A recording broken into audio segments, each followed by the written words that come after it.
Hi everybody. Today is 10th of October and is recognized as World Mental Health Day all over.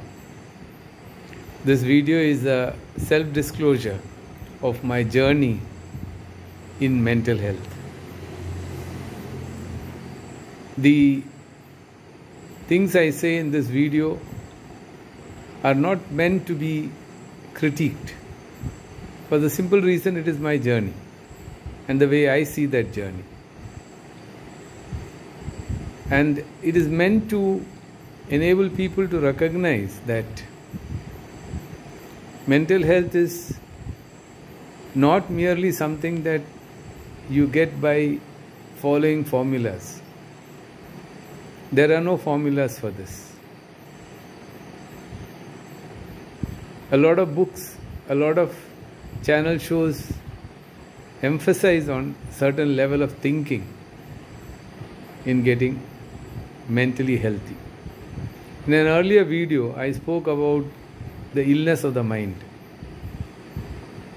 And I spoke about not labeling people. But in this video, I'll be using certain labels for us to understand the crisis that we go through.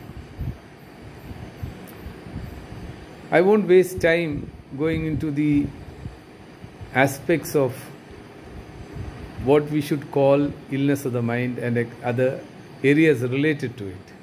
I'll come directly to the topic. First and foremost, I said this is a self-disclosure. Have I gone through depression? Yes, I have gone through very serious depression. Have I gone through obsessions? Yes, I have gone through very serious obsessions. Have I shown compulsive behavior? That too is true. I have shown compulsive behavior. Have I been anxious? Definitely, I have been very anxious in certain stages of my life. And the journey I am talking of is not something that has occurred in 1 or 2 years. I am talking of what happened from my childhood. Have I been sexually abused? Yes, I have been sexually abused. Did it affect my life? It affected my life. Nearly 14 years of my life were spent in the anxiety related to the outcome of sexual abuse when I became an adolescent. And dealing with it was a very, very torturous experience. I just put some few titles, some few labels to identify my crisis. This is not a prepared speech. That is why you're going to find a lot of anomalies in it. There are times when I have been suicidal. I have wanted to die, really wanted to die. Have I attempted it? Yes, I have. When I was much younger. All these are realities of my life. Today, I am a priest, I am a counselor, I am a psychologist. Have I found fulfillment in life? I would be a total liar if I said yes. Fulfillment is a very, very complex situation. It's not easy to answer. Do I relate to God? Yes, I deeply relate to God. My life is based on my faith and relationship with God. And how do I know this God? I know this God through the experience of Jesus Christ.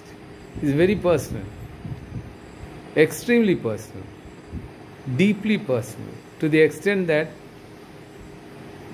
if I do not have God in my life, and if what I learned through Jesus Christ is not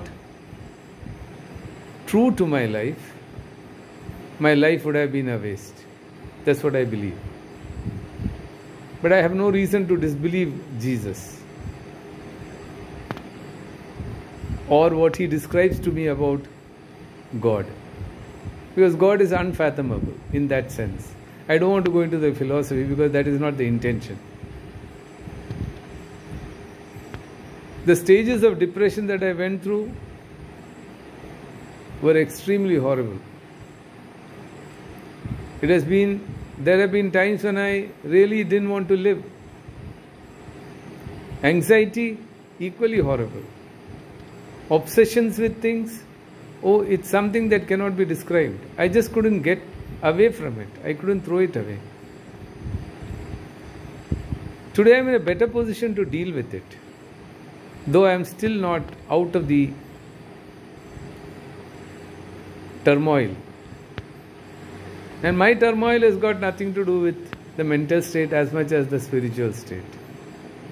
It's a kind of an argument with God.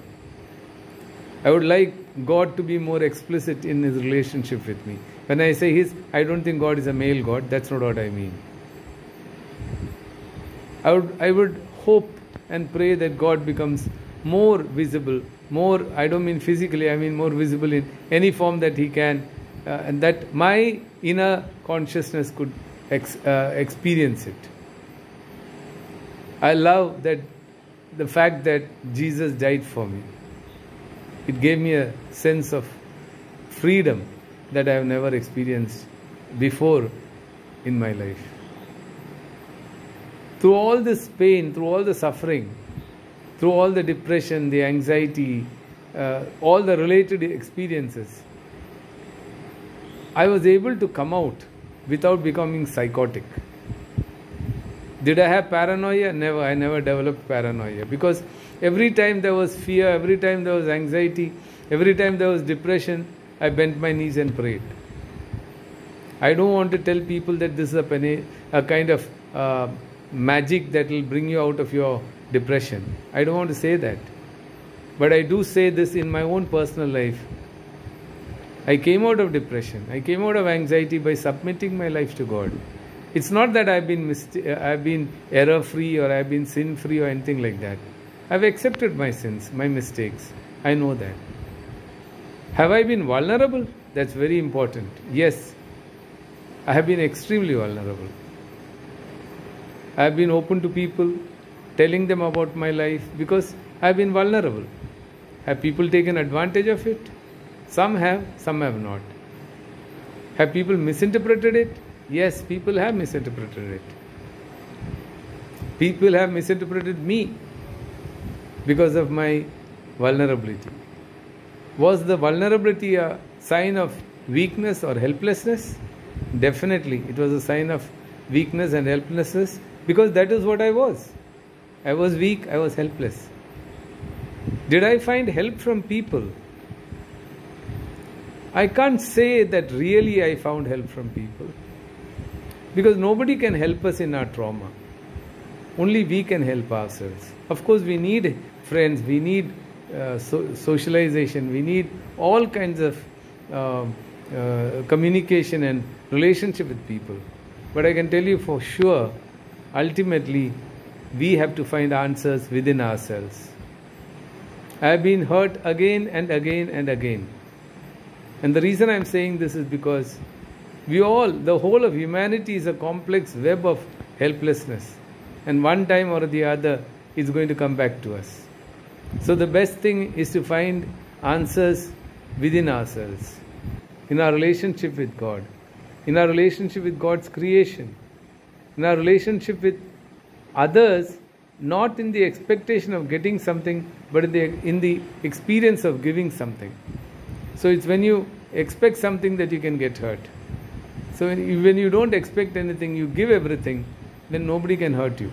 Of course, there are hurts that occur every once in a while. My vulnerability has made me wiser to realize that ultimately only I can find answers within myself, and it's my relationship with God. There are times when even God is silent. God is extremely silent. And I've asked Him, I said, why God, why are you silent? I'm helpless and can't you see it? Or why do you allow me to become vulnerable to the extent that somebody can look down on me? But it has happened. And then I realized that is part of the game of life. It happens. And God will remain silent at times. Makes you a wiser person, makes you a stronger person. So I've come through this journey of depression, anxiety, related obsessive thinking, compulsive behavior. Fortunately, and by the grace of God, I did not become paranoid. I did not become psychotic. My heart goes out to people who have gone through those experiences. I can tell each one of us that the answer in all of this is to bend our knees and pray. Prayer is an answer. Not the magical prayer of somebody putting his hand over you and praying. No, you pray within yourself. Seek the presence of God in your life. A lot of things change. I just want to invite you to pray in the presence of God. Through all the issues of illness of the mind, ask God for grace. I did find grace. I just want to tell you this. I did find freedom in Christ, because I realized I don't have to be guilty for what I have done, the wrongs I have done, knowingly or unknowingly. I just want to invite you to this experience of grace on this day when the world recognizes it as Mental Health Day. God bless you. Take care.